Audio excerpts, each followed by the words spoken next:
What's up? What's up? We're about to interview with Jeremy Gardner. He is arguably one of the best people we could have found to figure out what the hell is actually going on in Bitcoin. I know nothing. You know nothing. He knows everything, and he was a millionaire before he was like 23.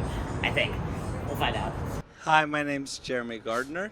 Hi, Jeremy Gardner. And Jeremy Gardner, tell me a little bit about who you are and what you do. Sure, I'm a serial founder, venture capitalist, and angel investor. Got into crypto in late 2013. Founded the Blockchain Education Network, a global educational nonprofit. Then started Augur, one of the first projects on the Ethereum blockchain. Did one of the very first ICOs ever. Then became a venture capitalist. Eventually launching my own venture capital firm in 2018.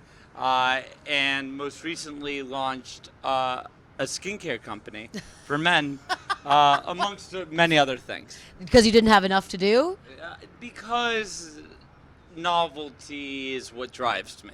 But your skin is quite good, and you're also like, what, 25? What do you... But my skin was not good. After Oh. 5 years of flying around the world, doing crypto evangelism, my lifestyle was everything that a skincare guide would recommend that you don't do. Okay. I wasn't getting enough sleep. I wasn't eating right. I wasn't drinking right. It was bad, and my skin was showing. And I was doing interviews like this, and I was looking at them, and I was like, "Whoa, I need to do something about this." Okay, and what's your skincare line called? It's called Made Man, and it's just a simplified skincare solution for men. Takes every component of a proactive regimen and puts it into two simple, easy, effective products. A man of many trades. Okay, but I can't imagine that, after a certain amount of money, you can really look like anything, and it doesn't really matter, does it? I mean, you could still get girls with bad skin, couldn't you? It's less about, like, what do I want to project to the world? Like, if I am going to choose to have a lifestyle that's not particularly good for my skin, do I want that to be reflected in how I look? Okay, but so you didn't change your behavior, you just changed your skincare. Well, but it became this foundation for good habits. Because once I developed my skincare routine, I started to develop a meditation routine and an exercise routine. And that's kind of the philosophy behind Made Man, is that it's about investing in yourself and going above and beyond what maybe society expects you to do to achieve your full potential. That is fabulous and fascinating. I mean, you are just I don't even know what to say. At your age, you're 29? How old are you? 29. So what was I doing at 29? Well, actually, I was running a couple businesses at 29, so it's not. But you started at 23? 22, yeah. Unbelievable. And are your parents so proud of you? My parents are the very academic, kind of traditional Jewish parents. Oh, so you're a failure. Hey.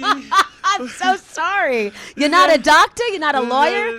Exactly. So, I think they are in their own way, but it's definitely not what they envisioned for me. Do you remember telling your Jewish parents that, "Mom, I'm going to be on the blockchain"? She's like, huh? I remember telling them I was going to drop out of college, and that conversation didn't go well. They must have loved that. No. Where were you at school? Yeah, I was at the University of Michigan, and my academic career had been rife with challenges, so it was very frustrating for them to see me drop out a year before graduation. Brutal. Right when things were going well. But You couldn't even graduate? No. Not another year? No. No, fair enough. It felt like this existential decision driving me towards this, what we now call blockchain technology. And I guess it turned out all right for you. I'm not complaining. Okay. And I won't ask you what your net worth is, but it doesn't seem like you're doing badly. No. No. This is not my condo, but I've done well. I mean, look, I had probably irrational conviction in this technology as far back as 2014. I didn't have money back then. I put all of my money into my startups, but through my startups, through the money I made from my startups that I then put into other companies and into cryptos, I've done well because, I believed in something that very few people did at the time. Now, Yeah, but I think my grandmother has crypto. Well, now crypto is at the heart of the zeitgeist, but that wasn't true at the time. So you are a wayfinder.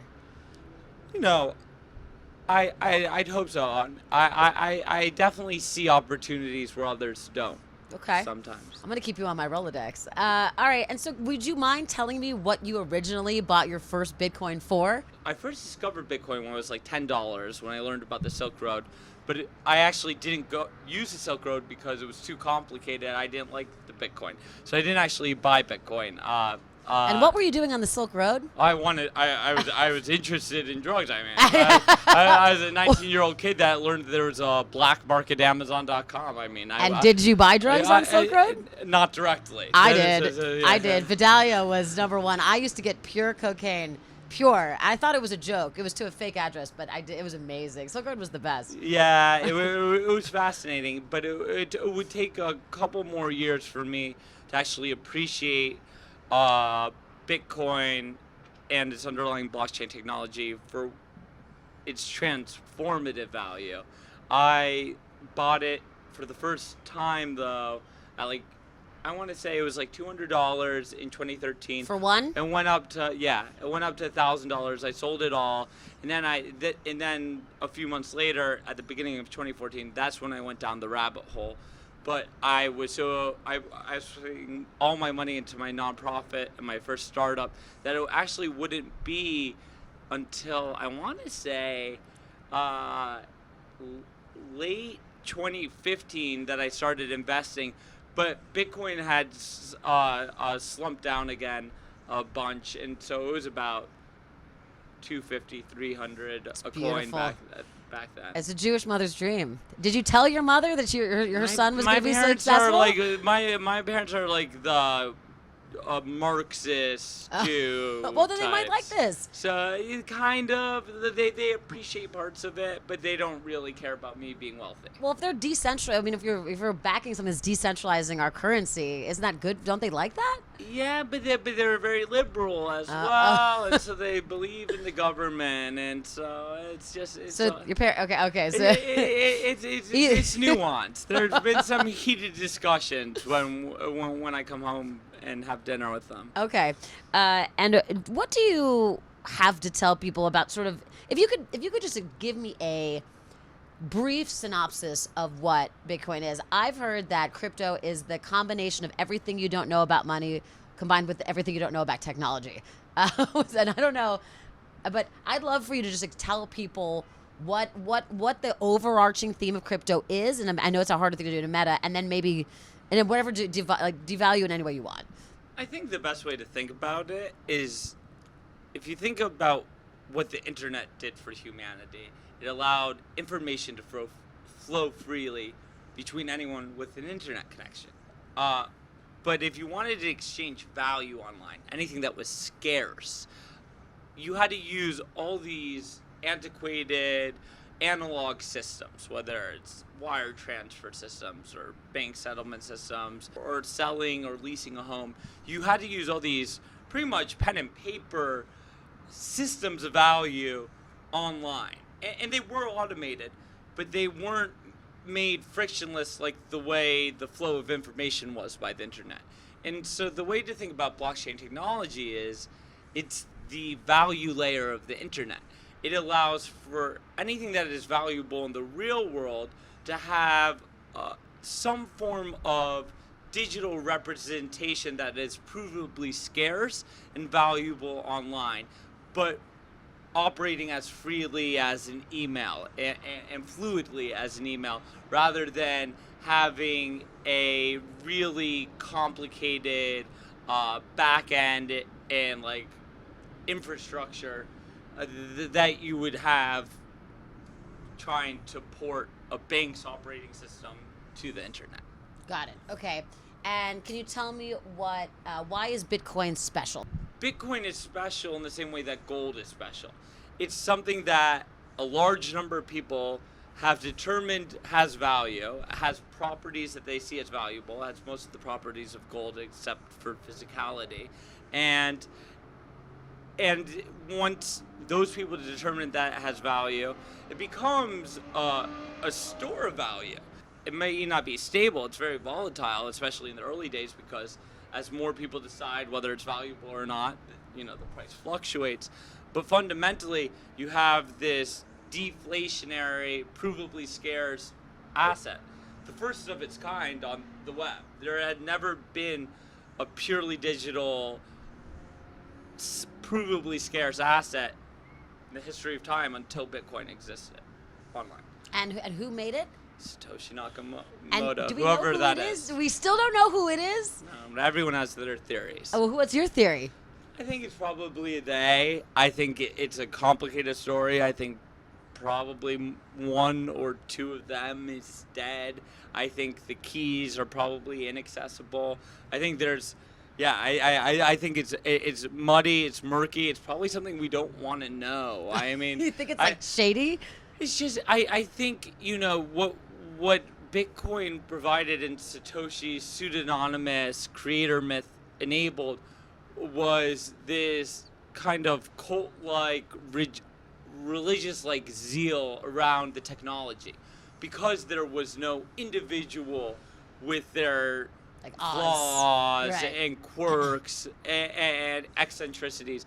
It was really just this technology to evaluate, and this open source community that took it over very quickly, and therefore there was no central point of failure as exists in almost any like government or pre-existing financial system. Got it. Do you think the government is afraid of Bitcoin? The government is not like this single monolithic entity. Or do you think that or let me put it this way. Do you think that the U.S. government, let's just say here, should be afraid of Bitcoin and what it could possibly do to our currencies? You think it's all separate and doesn't? I just think that it's so easy for the most powerful government in the world to appropriate any new technology or innovation to serve their needs and to meet their requirements when it comes to taxation, when it comes to technology implementation. Like there's so many upsides to using blockchain technology that fear would be irrational. So why don't they make their own? I mean the Federal Reserve is talking about that. But, I mean, they should, right? But that would be different. It would be it would be a stable coin. It's not. It will be far less volatile. It will be predicated on a basket of goods or denominated by the government. It's just like gold and the dollar are different. Right. The dollar is basically Bitcoin useless. and a government stable coin are very different. Okay. What is the coolest thing you've bought? And it doesn't have to be. I'm not saying the most expensive. This is up to you. What do you think is the coolest thing you've bought with the proceeds of your earnings? Oh, it's actually it's right over there. Is it a car? You're not gonna be able to see. What is it? Is it a build? Did you buy the building? No, it's I bought an ownership stake in Club Space, which is which is one of my favorite nightclubs in the world. You love Club Space? Yeah. You're a raver? Yeah. Yo, I'm an old school raver. I can rave with you all day. So that was awesome, and it was amazing because management has not changed hands pretty much in almost a decade, and one of the guys that came in when management last changed got really into crypto, had been following me for years, reached out, knew my love for the club, and thought I could be valuable to the club and wanted crypto. And so you bought Space with crypto? Part of it, yeah. How much of like 1%, 8%? Something that was meaningful. Enough that you get your own like table in the corner when you go in? If I were to ask, but typically it's better for me to bring in clients that are ready to spend money there. And who's your favorite DJ then? That's so. Give me a couple. I saw we had Damian Lazarus there. I was with him. He's a friend of mine for like 15 years. I love Damian. So I've been seeing Damian for years Damian, now. are you kidding me? This is. I will hook you up with him. He will love this. I love Damian. I've got some crazy stories. You like wizards? You like wizards? Yeah. I like some weird, mystical, tribal, earthy, ancient raw moons kind of music. shit. Got it. Yeah. Okay. Wow, I was not expecting you to say David. Give me a couple others that you love. I love black coffee, but Okay. then go to Grizz and Big Gigantic, and then But then I'm also a huge fan of live music. So I was a huge Deadhead growing up. You were a Deadhead? So love the Grateful Dead. Yeah, went on tour. Love Fish. About to go see a bunch You of were a Fish noodler? shows. Can you show me how you dance at a Dead show? Is it like you do the wacky wild inflatable arm?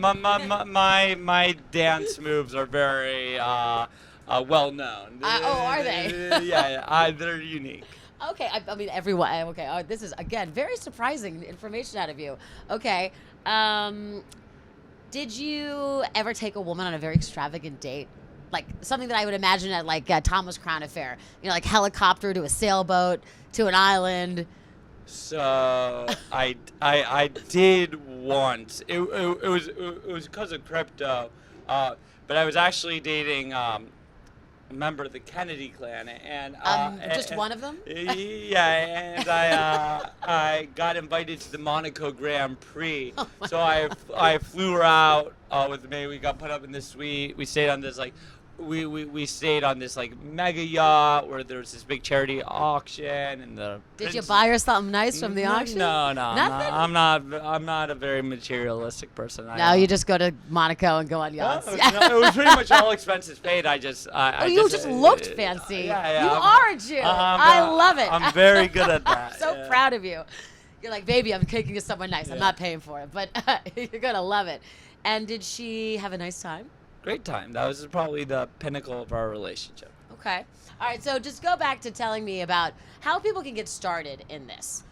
Like how to get started? Yeah. Like I mean, people don't know anything, right? This is why you need to go interview Okay. Eric, because we have this blockchain education network. It started as this nonprofit. So can you give me the website? Yeah, blockchainedu.org. It started it when blockchain.edu.org. No, blockchainedu.org. Blockchainedu.org. Okay. So it started it when I was in college. It's a global network of Bitcoin and blockchain clubs around the world. Provides all the resources for young people, but really anyone to learn about this technology, to educate others, to get started in this industry. Okay. And so, do you think everybody should use crypto? Should everybody go out and buy coins? Like, I don't know. I not today. I think they will, though. Okay. I think we will move towards a world in which anything that's physically scarce in the physical realm will be turned into like an NFT, whether it's a concert ticket or like a mortgage or a lease. There's going to be a pairing of the digital and physical realms, and it's going to happen on the blockchain. And so I think it's just going to happen, and it's going to be obfuscated for the consumer. So for the most part, we're not going to know when we're using blockchain technology, just like you don't know like where your website you're using, like data is being stored in the cloud. It's right. You just know it's just working. Part of the air. And what do you think Bitcoin's going to go to? What's your guess? My conservative, just like baseline estimate would be about $1 million a coin. At what time frame are we talking about? In the next 20 to 30 years. 28 to 30 years. 20 to 30. 20 to 30 years. Okay, so $38,000 doesn't seem so bad. So you think this is a good time to buy, or do you think it's going to drop more? I think anyone that isn't fully committed, gung-ho like me, that just put all their money into crypto, you should use a technique called dollar cost averaging. Just set aside amount of US dollars every week or month that you put into Bitcoin, no matter what the price is, over whatever period of time. So no matter what the fluctuations are, your kind of buy-in price is averaged out. So it's like a savings account. But if it tanks based off of some stupid news, then you can obviously double down. Okay. Non-fungible tokens. Yeah. Am I saying that right? So I think this is the thing that people are the most confused about, and I don't want to get into like a really long thing about it, but if you could explain why and how this is happening and what it means, that would be very helpful. Super easy. NFTs, non-fungible tokens, are an awesome innovation, really derived from what Bitcoin brought to the world. It's the concept of digital, provable scarcity. So taking anything that someone may find valuable in the real world, whether it's like a trading card or a ticket to concert, you can now make provably scarce online, which wasn't previously possible, because you can validate it on the blockchain. And so effectively, what an NFT is just a digital trading card that shows that you own this authentic piece of whatever. But does it represent the thing? Yeah, it is the thing also. It can be the thing, Okay. or it can be a representation of the thing. Either or. Yeah. And you think this is helpful for humanity? I think it's hugely beneficial. Okay. I think, especially when you think about content creation, where so many content creators are never rewarded for the work that they make because because their original work has been altered, or changed, or copy and pasted, and this ensures that every time their work is used or derived from, they can potentially be compensated all the way down the value line. I see. Okay, that's great. And are you buying any in it? Do you have any of your own? No, so I'm more interested in the platforms. I if I saw an NFT that I thought could be really valuable, like a Burning Man dream. But I really love physicality. So as there's more tying of the physical realm with the digital realm, I think I'll be much more likely to buy NFTs. But I'm not a speculator. What's one thing that people don't know about you that you'd like them to know? Would you like them to know less? I mean, because you're in the eye, right? You're in the public eye. Yeah, I mean, look, I don't know. I mean, I put myself out there. I wear my heart on my sleeve. Like, people are going to like me or they're not going to like me. But, typically when people get to know me, they do like me. It tends to be the people that jump to conclusions that don't. Well, what is the conclusion?